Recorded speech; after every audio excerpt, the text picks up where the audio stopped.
ધોરણ 8ના વિદ્યાર્થીઓ આજે હિન્દીમાં પુનરાવર્તન 1 આપણે જોઈશું। प्रश्न 1, अपने मित्र को निबंध लेखन प्रतियोगिता में प्रथम आने पर बधाई पत्र लिखिए। આગળના પ્રકરણમાં આપણે પત્રને બધું સમજી ગયા છીએ અને પત્ર લખતા પણ શીખી ગયા છીએ। તો આ પત્ર તમારે જાતે લખવાનું છે। प्रश्न 2, निम्नलिखित शब्दों का लिंग परिवर्तन करके उन्हें वाक्य में प्रयोग कीजिए। હવે દાસનું શું થશે? દાસી। वाक्य बनाए तो मीरा अपने को कृष्ण की दासी मानती थी। दूसरा है धोबी, तो उसका लिंग परिवर्तन होगा धोबीन। धोबीन कपड़े इस्त्री करने ले गई। उसी तरह तीसरा है स्वामी, तो उसका क्या आएगा? स्वामिनी। तो वाक्य उसे स्वामिनी होने का गर्व नहीं है। પછી આવશે વિદ્વાન, તો શું આવશે એનું લિંગ પરિવર્તન? વિદુષી। वाक्य सरोजिनी नायडू एक विदुषी महिला थी। चलो पांचमू જોઈએ बाबू, तो શું આવશે? बबुआइन। तो बबुआइन बिना बुलाए आ गई है।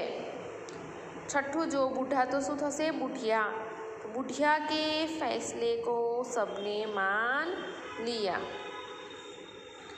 सातमू છે शेर, तो શું આવશે લિંગ પરિવર્તનમાં? शेरनी। शेर वाक्य बनाइए तो शेरनी अपने बच्चों के साथ बैठी है। नीचे जो आठमू पंडित, तो શું આવશે? पंडिताई। पंडित जी के साथ उनकी पंडिताइन भी आई थी। नवमू जो भैंस, तो एनु लिंग परिवर्तन में आवશે भैंसा। वाक्य भैंसा हल जोतने का काम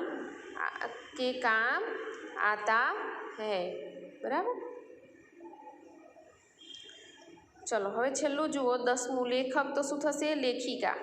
એનું વાક્ય આપણે બનાવીએ તો मैं लेखिका बनना चाहती हूँ। बराबर। पाछળ જુઓ હવે प्रश्न 3, निम्नलिखित शब्दों का वचन परिवर्तन करके उन्हें वाक्य में प्रयोग कीजिए। આપણે લિંગ પરિવર્તન કરવાનું છે, જેમ કે વચન પરિવર્તન કરવાનું છે। આપણને એક વચન આપ્યું છે, આપણે એને બહુવચનમાં પરિવર્તિત કરવાનું છે। તો ગમલા, તો શું થશે? ગમલે। અને વાક્ય બનાવવાનું गमले एक कतार में लगाए हैं।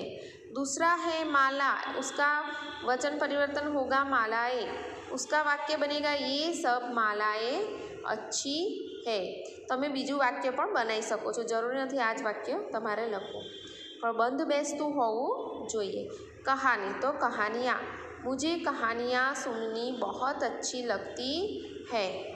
चलो એવી જ રીતે તમારે મેં 3માં તમને વાક્ય બનાવી દીધા અને લિંગ પરિવર્તન પણ કરી દીધું। બાકીના છે તમારે જાતે લખવાના છે। જેમ કે તિથિનું તિથિયા, તો એનું વાક્ય તમારે અહીં લખવાનું। ડીબિયા, ડીબિયાનું આવશે અહીં બહુવચન ડીબિયા, ઉપર આ અર્ધચંદ્રાકાર આવશે। બરાબર। એનું વાક્ય અહીંયા બનાવવાનું છે, તમારે લખવાનું છે। ચૂડી, તો ચૂડિયા। સહેલી, તો સહેલિયા। સેના, તો સેનાએ। ચીઝ, તો ચીઝે। વસ્તુ, તો વસ્તુએ। બરાબર। તો બધા જે લિંગ પરિવર્તન છે એ તમારે અહીંયા એના વાક્યો લખવાના છે। તો આ તમારે નોટમાં પણ લખવાનું છે। બરાબર। પુનરાવર્તન 1 નોટમાં પણ તમારે લખવાનું છે। ચલો હવે આવશે પ્રશ્ન 4, કર્મયોગી લાલ બહાદુર શાસ્ત્રી।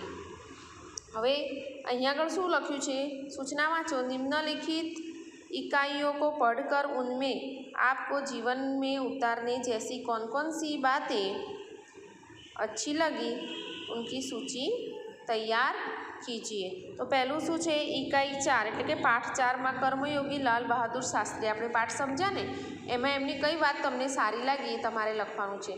पहलू तो भाग्य के बजाय अपने चिंतन और कर्म पर विश्वास रखना चाहिए हमें। दूसरा है बिना फल की आशा से कर्म करना चाहिए।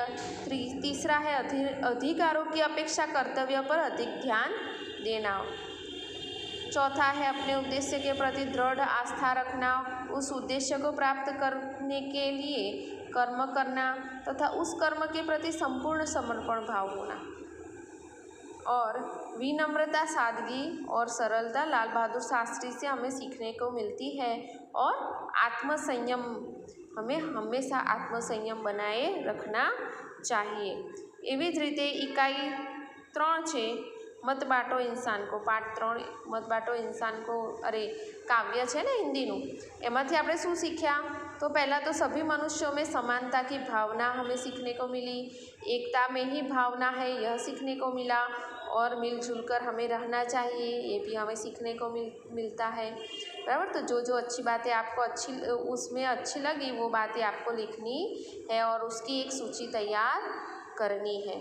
तो पुनरावर्तन 1 ચોપડીમાં જ્યાં જગ્યા આપી છે એ બધું ચોપડીમાં લખી કાઢજો, અને આખું પુનરાવર્તન તમારે નોટમાં પણ લખવાનું છે. બાય બાળ દોસ્તો.